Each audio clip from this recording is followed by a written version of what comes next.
Hello everyone, I welcome you all in this special series which is entirely based on the important terminologies of sociology. This series have been started on the demand of those aspirants which are part and parcel of our institution and are preparing under my guidance.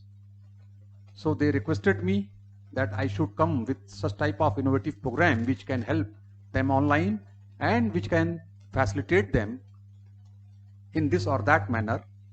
So this is very important effort from my end, not only for sociology optional, but also it will be very helpful in GS and essay writing.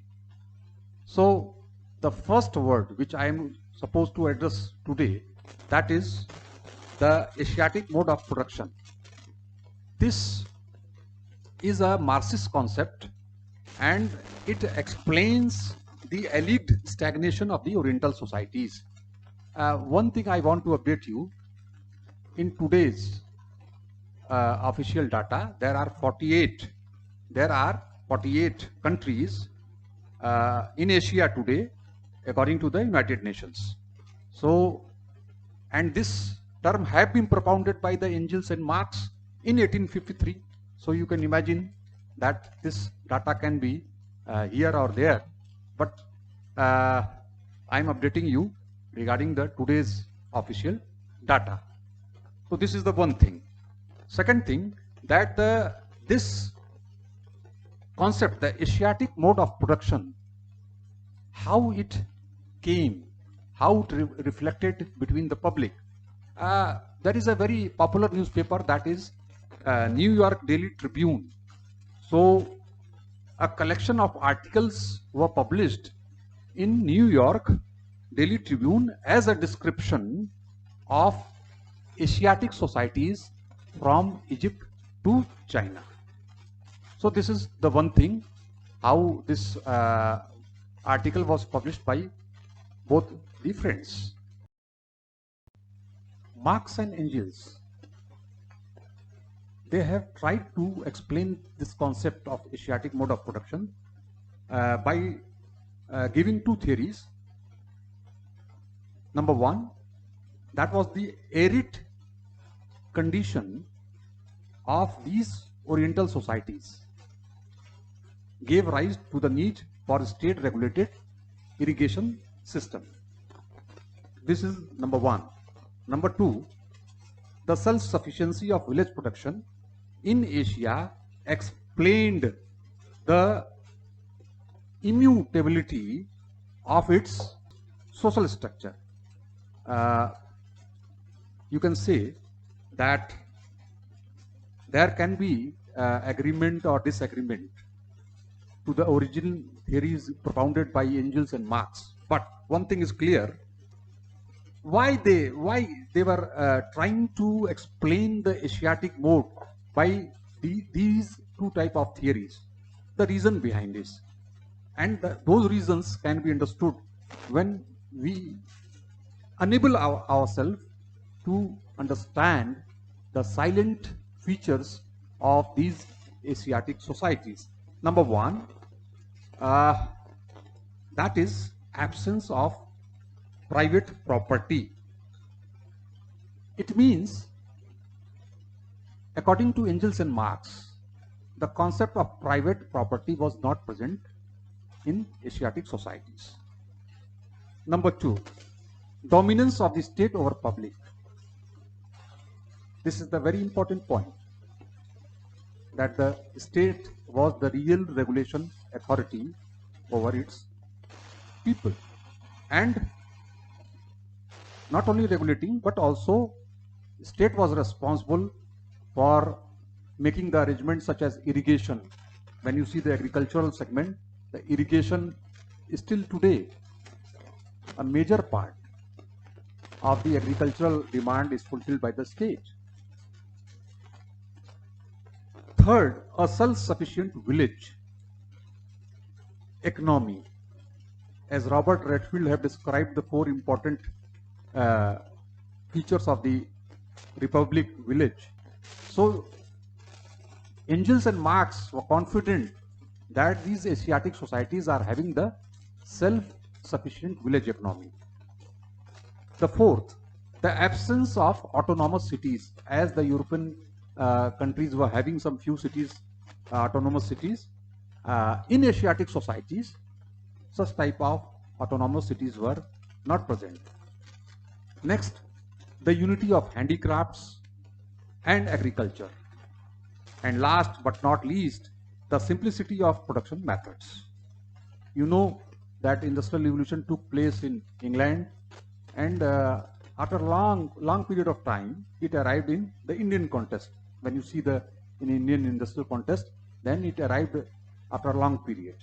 And those arrivals were not keeping the interest of the Indian citizens, but they were only having the single agenda to fulfill the economic exploitation of the British rulers. So these are the important things which were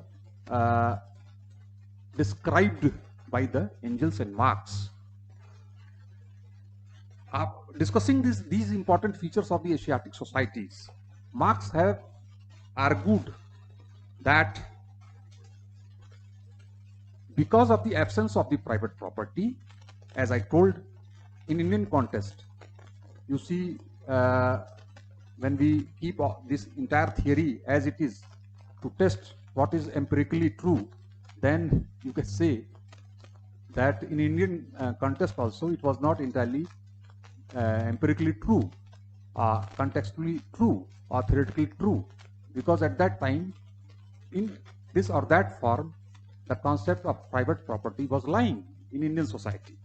So Marx argued that because of the absence of the private property, there was no class-like structure, and there was no class-like structure, then in that case, there is no probability of having the class conflict, which he was having the paradigm which he was supposed to see, and which he had mentioned in his historical materialism, and which he was very optimistic to see that the socialism will arrive and later the true communism will have the real dominance in which there will be no gap between the haves and have-not.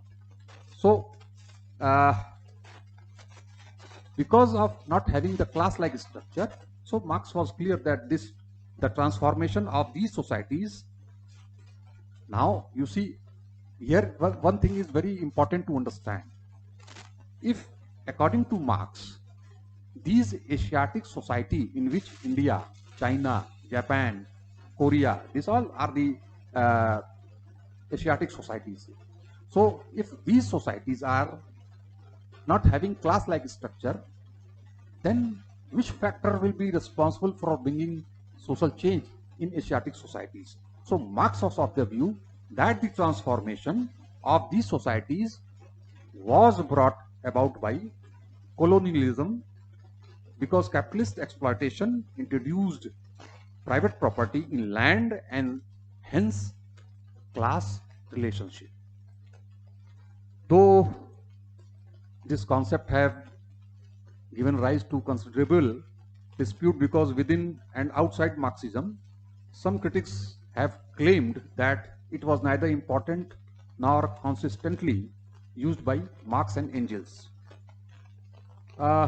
You see, this concept, Asiatic mode of production, is politically sensitive for two reasons. Number one, it appears to justify colonialism and imperialism because their unintended consequences were to create the conditions for progressive social change. Number two, it was associated with a controversy over whether pre-revolutionary Russia was a semi-Asiatic society. It has been suggested. There was a very important book. So it has been suggested, following one important book that was written by K. Wittfogel. K. Wittfogel, he wrote a book, Oriental Despotism.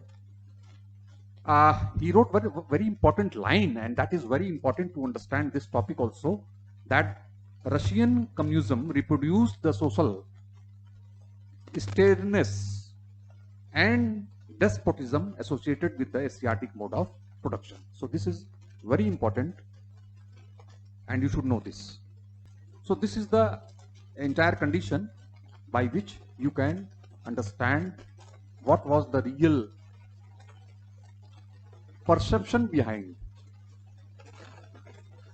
and why Marx and Engels use this terminology.